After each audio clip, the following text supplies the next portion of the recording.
Every night at exactly 2:17 a.m., a loud knock echoed through every door on Bakare Street. Children woke up crying, dogs barked wildly, shadows flickered strangely across walls. But when people opened their doors, nobody was ever there, just empty darkness and cold wind. At first, everyone thought it was a prank, until they realized something terrifying. The knock grew louder for those hiding secrets. For Sadiq, a reckless Muslim trying to fast properly for the first time during Ramadan, the knock shook his door like thunder. For David, a Christian, secretly breaking his Lent promises, the knock followed him like a heartbeat. The entire street panicked. Neighbors whispered accusations. Fear spread like wildfire. Because the knock didn't come for the innocent, it came for the hypocrites. And on Bakare Street, everyone was hiding something. If you're watching this video, please like, subscribe to the channel.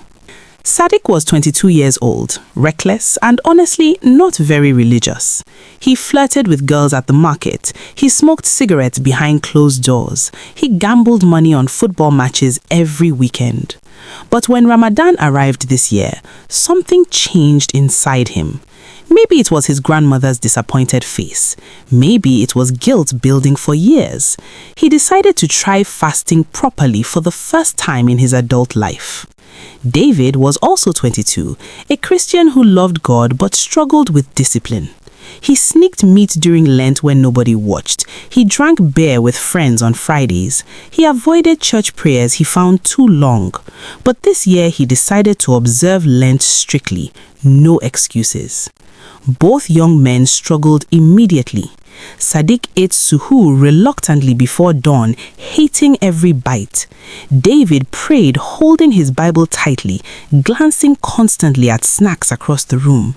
Cravings, temptation, guilt, all battling inside them daily. The first knock came on the third night of Ramadan, exactly 2:17 a.m. The sound was so loud it seemed to shake the entire street simultaneously. Every door, every window, every wall vibrated with the force. Sadiq woke up gasping, his heart pounding violently. "What was that?" he whispered into the darkness. Across the street, David jumped out of bed, checking his windows frantically. "Something is out there," he muttered nervously. Children across Bakare Street woke up crying loudly. Dogs barked at shadows that moved unnaturally. Parents rushed to comfort their scared families.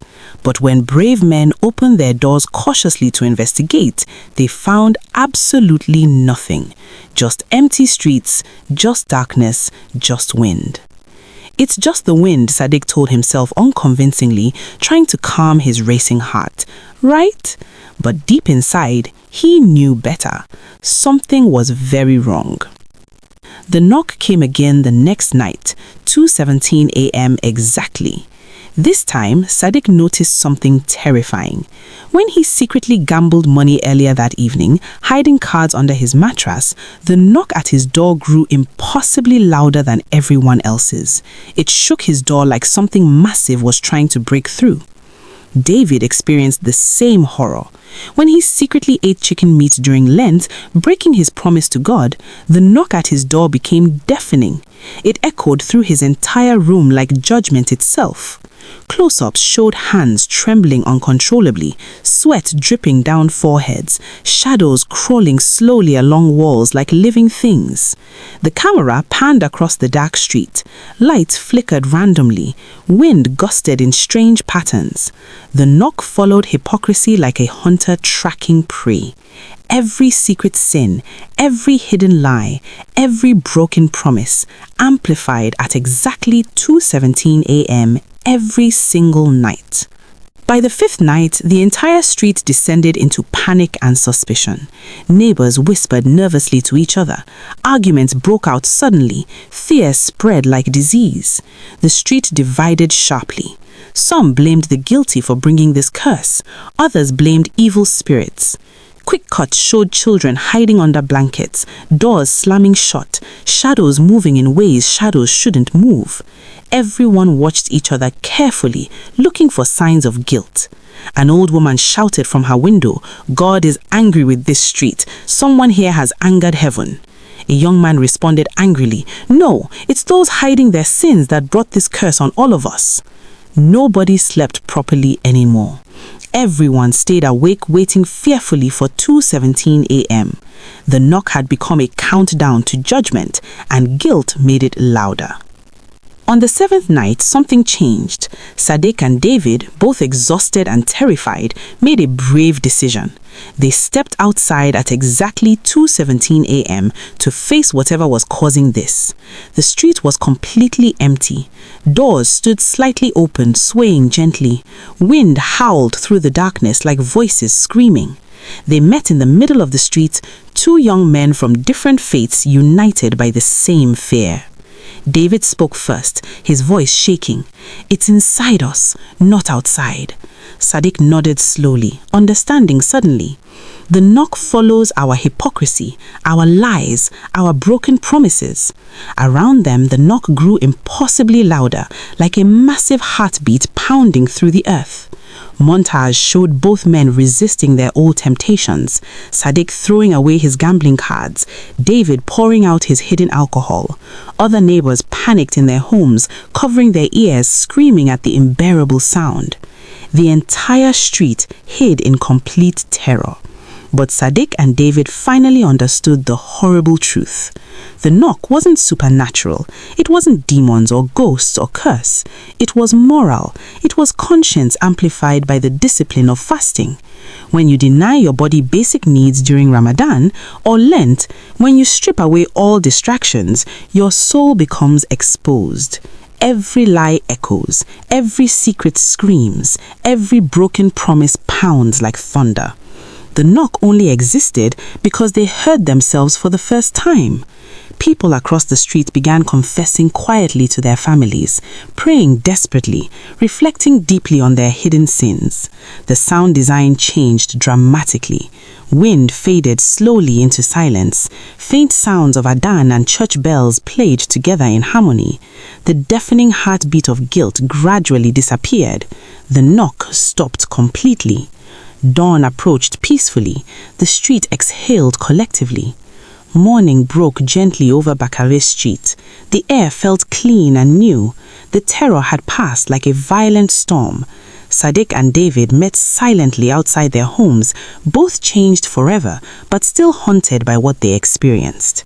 They looked at each other with understanding deeper than words. Sadiq spoke first, his voice quiet and thoughtful. Maybe there was never actually a knock at all. David nodded slowly, his eyes distant. Or maybe it was inside us, all along, always there. We just finally heard it. Around them, the knock grew impossibly louder, like a massive heartbeat pounding through the earth. Months passed peacefully. The knock never returned to Bakare Street, but something permanent had changed in everyone who lived there. Sadiq stopped gambling completely. He attended mosque regularly. He fasted with genuine devotion instead of empty ritual. David stopped sneaking meat and alcohol. He prayed with honest intention. He kept his Lent promises faithfully. Other neighbors changed too. The old woman who shouted about God's anger now helped feed poor families. The young man who blamed others started volunteering at the community center. Marriages grew stronger. Parents became more patient with children. The streets transformed from a place of suspicion into a community of accountability. But late at night, when silence fell and 2:17 a.m. approached, everyone still felt a small tremor of fear. Not because the knock would return, but because they remembered what it revealed.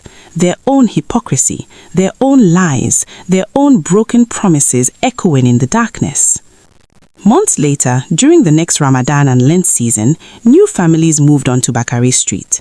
Young couples who didn't know the story, children who never heard the knock.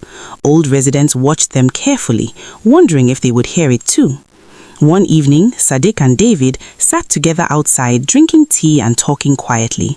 They had become close friends, bonded by shared trauma and spiritual growth. A new neighbor approached them nervously.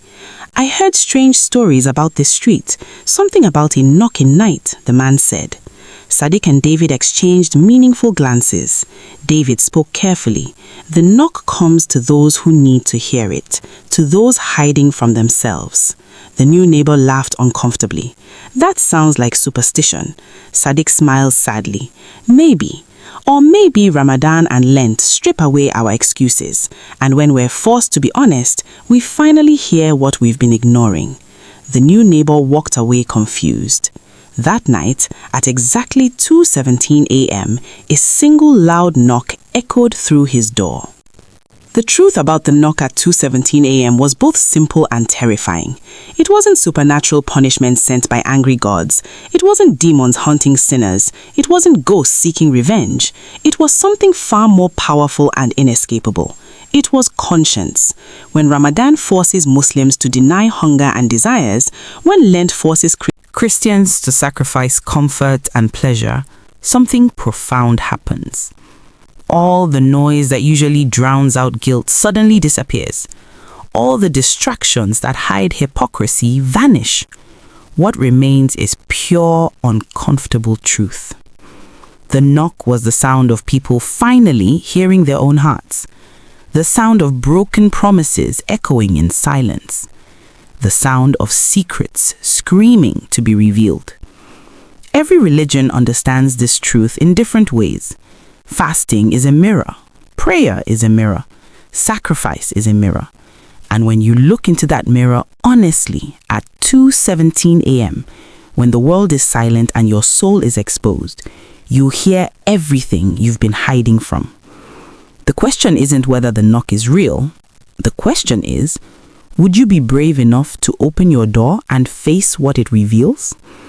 For more, subscribe, like, and type fasting in the comments. Let's see who truly understands the power of fasting.